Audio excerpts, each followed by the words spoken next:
नमस्कार दोस्तों, मेरा नाम है गौतम और आज इस वीडियो में हम कवर करने वाले हैं best small cap fund for lump sum investment इन 2025। दोस्तों, इसके पहले वाली वीडियो में हमने best large cap fund cover किया था लमसम इन्वेस्टमेंट के लिए एंड आने वाली मतलब 1 से 2 दिनों में हम मिड कैप को भी कवर करने वाले हैं।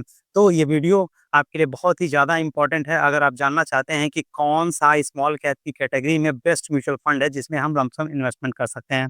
तो चलिए बिना किसी देरी के चलते हैं और देखते हैं कि कौन-कौन से म्यूचुअल फंड को हमने यहाँ पे शामिल किया है स्मॉल कैप की कैटेगरी में। तो यहाँ पे आपको कुछ नाम दिखाई दे रहे होंगे। वैसे अगर मैं बात करूँ स्मॉल कैप फंड की कैटेगरी में तो आप देखेंगे तो 30 प्लस ज़्यादा आपको स्मॉल कैप फंड मिल जाएँगे। लेकिन ये जो 30 म्यूचुअल फंड स्कीम है स्मॉल कैप फंड की कैटेगरी में, ये सभी इन्वेस्टमेंट के लिहाज से अच्छे नहीं हैं। तो यहाँ पे कुछ म्यूचुअल फंड स्कीम को सेलेक्ट किया गया है, फ़िल्टर किया गया है, वही यहाँ पे आपको नाम दिख रहे होंगे। जैसे बंधन स्मॉल कैप फंड हो गया, क्वांट स्मॉल कैप फंड हो गया, इन्वेस्को इंडिया है, निप्पॉन है, टाटा है, एचडीएफसी है, एडलवाइस है, एचएसबीसी है, कैनरा रेवोको है and Kotak small cap fund यहाँ पे शामिल किए गए हैं।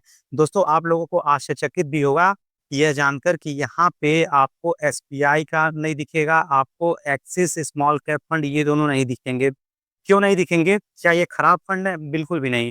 मैं ऐसा बिल्कुल भी नहीं कहूँगा कि एसबीआई स्मॉल कैप फंड या फिर एक्सिस स्मॉल कैप फंड या फिर इसके अलावा और जो दूसरे पॉपुलर स्मॉल कैप फंड की कैटेगरी में फंड हैं, वो खराब हैं। ऐसा बिल्कुल भी नहीं है। लेकिन किसी कारणवश इन दोनों म्यूचुअल फंड का जो रिटर्न है, जो प्रदर्शन है, उतना बेहतर नहीं है, इन बाकी म्यूचुअल फंड स्कीम की तुलना में। इस वजह से इन दोनों फंड को यहाँ से बाहर रखा गया है।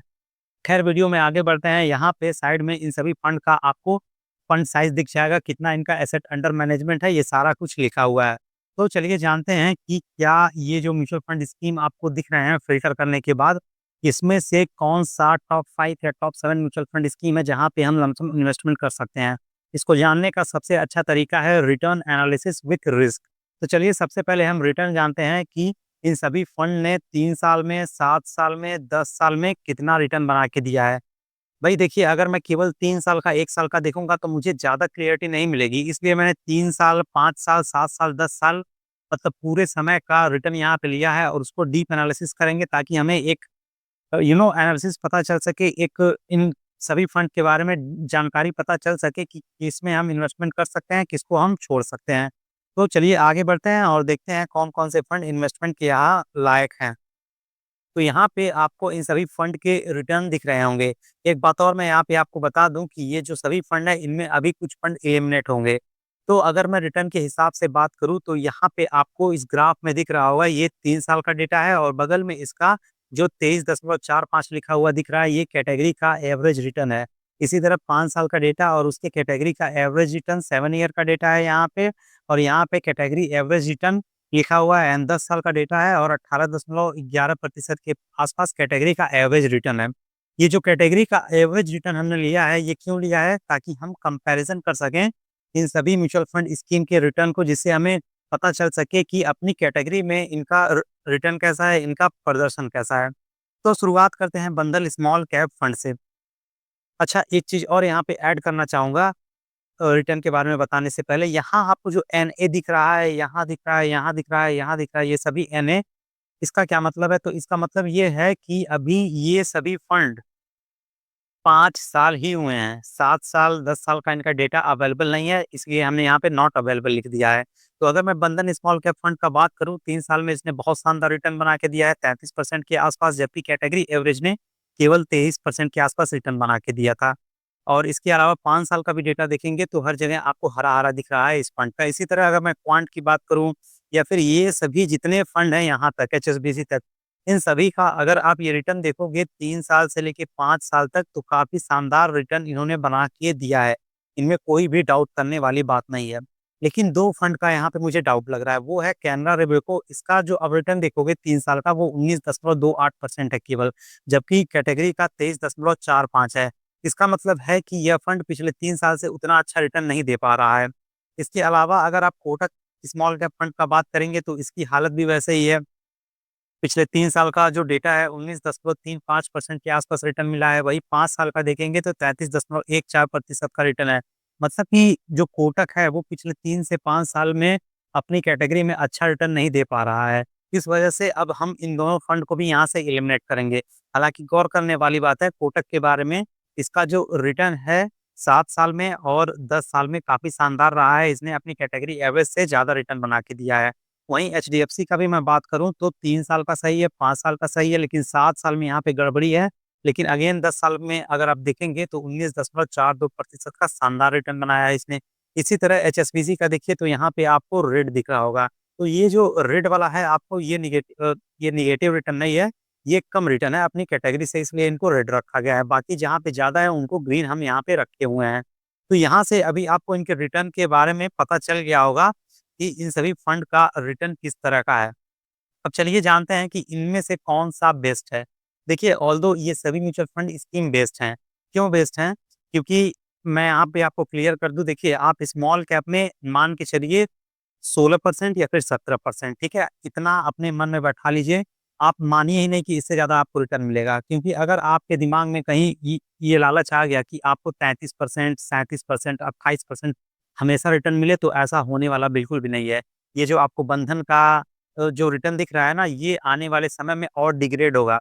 अभी जब ये 7 साल, 10 साल पुराना होगा और इसकी जो रिटर्न बना है, इसकी एवरेजिंग होगी, तो इसमें आपको गिरावट देखने को मिलेगी और ये गिर के कम से कम 17 से लेके 22% के बीच में आएगा। इसका रिटर्न इसी के आस-पास रहेगा, या तो 17% से लेके 22% के बीच में।